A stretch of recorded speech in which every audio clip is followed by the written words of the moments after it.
Chapter 4, Alone in the Darkness.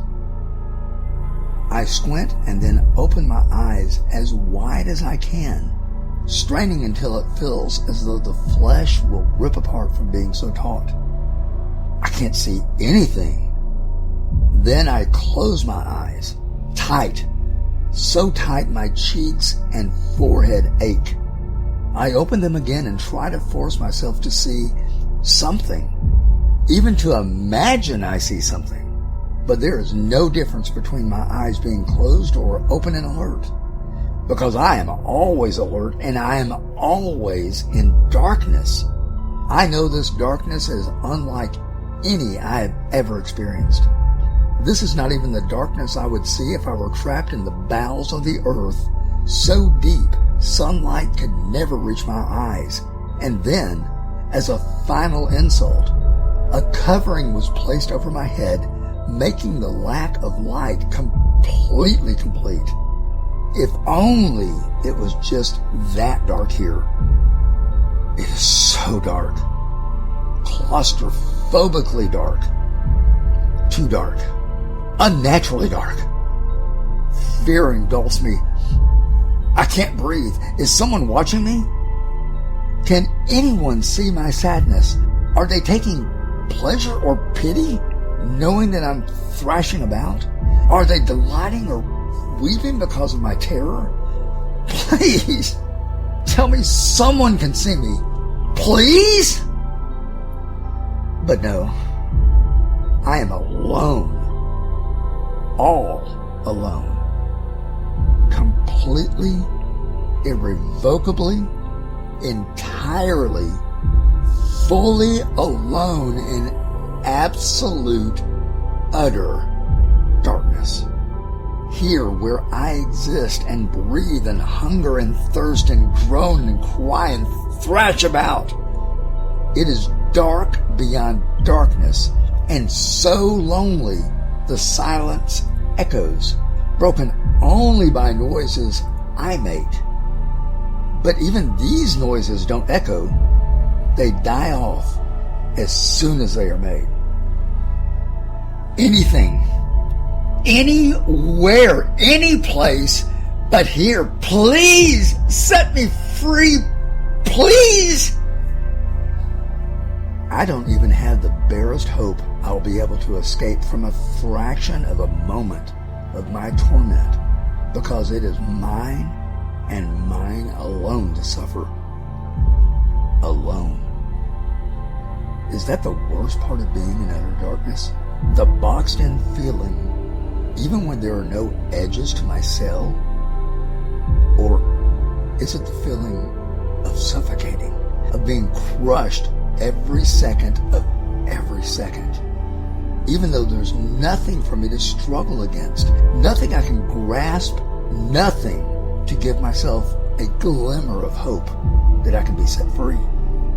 Being here is like drowning, only worse, because when I breathe, I know I'm breathing, yet I can't ever catch my breath.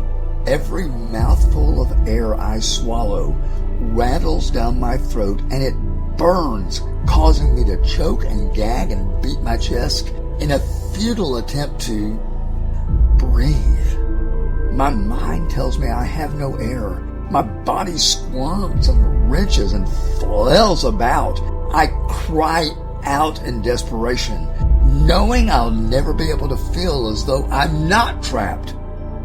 Before my mortal body died, I wondered what it would be like to wake up in a casket, cold and damp and musty, and find I was sealed in a ceiling that almost touches my face, the surrounding walls so close I can't raise my arms or kick my feet more than a few inches. Oh, how I wish that were my fate. If it were, then I would know that above me there was dirt, and above that life. But here, I am cut off, lonely, isolated. I scoffed when the young, immature folks talked about demons and Satan and the devil. I cringed out of embarrassment for them when they spoke of how demons would torture anyone who found themselves in hell. I was told demons would slash my skin off with whips and then watch it grow back again so that they could repeat the torture. Some of these fools told fearful stories of how demons in the form of beasts would taunt and remind me of what I did or didn't do to deserve my punishment. I ridiculed them because of their childish fables. I mercilessly teased those who accept the horror stories as true. The fools were wrong. And worse, I was wrong. Outrageously, inconceivably wrong. An old man had told me, Satan, who is called the devil, and all the demons were once servants of the Most High God, but when they rebelled, God made a place of torment for them. They are to be punished forever and ever. Satan will not be running hell, nor will demons torture anyone. They will be alone in complete darkness and in torment over what they did, just like anyone else who chooses hell over heaven. Oh, please, please let that man be wrong. Please, God, allow me just one demon to torture me. Let a demon be assigned to me to rip me apart, to goad me, to ridicule me, to wreak vengeance on me. Please give me some interaction with someone or something, anything to focus on other than the endless vacuum of blackness that is furiously hot and filled with nothing but my thoughts and anguish. I know my plea is in vain, because if a demon were to be assigned to torture me, I could focus on it and direct my fury against it. I could be incensed about how it was treating me. But no, I will never meet a demon, even though I deserve this existence much more than they, who are unlike the author. My resemblance to the author when I stood in his presence could not be denied. Even though I was marred and disgraceful and horrendously ugly by comparison, I knew he had created me with himself in mind. No, don't remember. It's true. But angels, his messengers, were not. His love for me, for all mankind, was such that when we turned away from him, he accepted responsibility. The author came and showed us his love by living a perfect life among us, by submitting to torture and murder by us, and then he brought himself back from the dead to prove he has power over life and death for us. He did not do that for an angel, but for me. He could have determined that I would worship him, but he had too much love for me. He refused to force me into a relationship with him because it wouldn't have been a true father-child relationship. He loved me so much, he gave me the ultimate choice of whether or not I would love him enough to choose him. You know, my pets, all of them, if I had slapped them and thrown them away from me, forcefully beating them, and if I had screamed curses at them and treated them cruelly, but then I returned and earned their trust, they would have at some point loved me again. But he, the author, would have forgiven me immediately if only I had asked him to. Unlike my pets, I wouldn't have had to prove myself to him. I didn't have to earn his love, because there is nothing anyone can do to earn a gift. And his gift was, he already loved me. I can't even pity myself, because I know I took his gift of love and squandered it foolishly. Oh no, I can't take another second. I want out. Please, someone rescue me.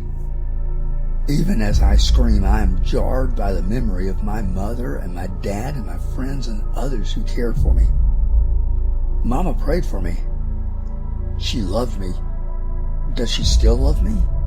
I wish I knew. Please, why can't I have a sign that my mom still loves me? I miss her and my dad. If only my father were here to wipe my tears with his soft fingertips. If only I could feel the warm, wet kisses of my mama on my cheek. Or the way they would hug me to themselves and tell me, everything's okay. I'm here. Don't worry. I love my parents so. But do I really love them? Did I ever love my parents or even my friends? If I truly loved them, why wouldn't I have listened to their words about the author? Or why wouldn't I have tried to tell them about the author when I realized what I knew of him was true? If only I could peek into heaven and see my family and friends there smiling in his presence. That would be enough for me to be consoled. God, please show me one of their faces, a glimpse of a friend or even an enemy who is not being tortured in this hell. But the choice I made by not choosing him has stolen even that bit of comfort. I can never know if my stubbornness, my I'm right attitude, infected the ones I care for and made them a prisoner like me.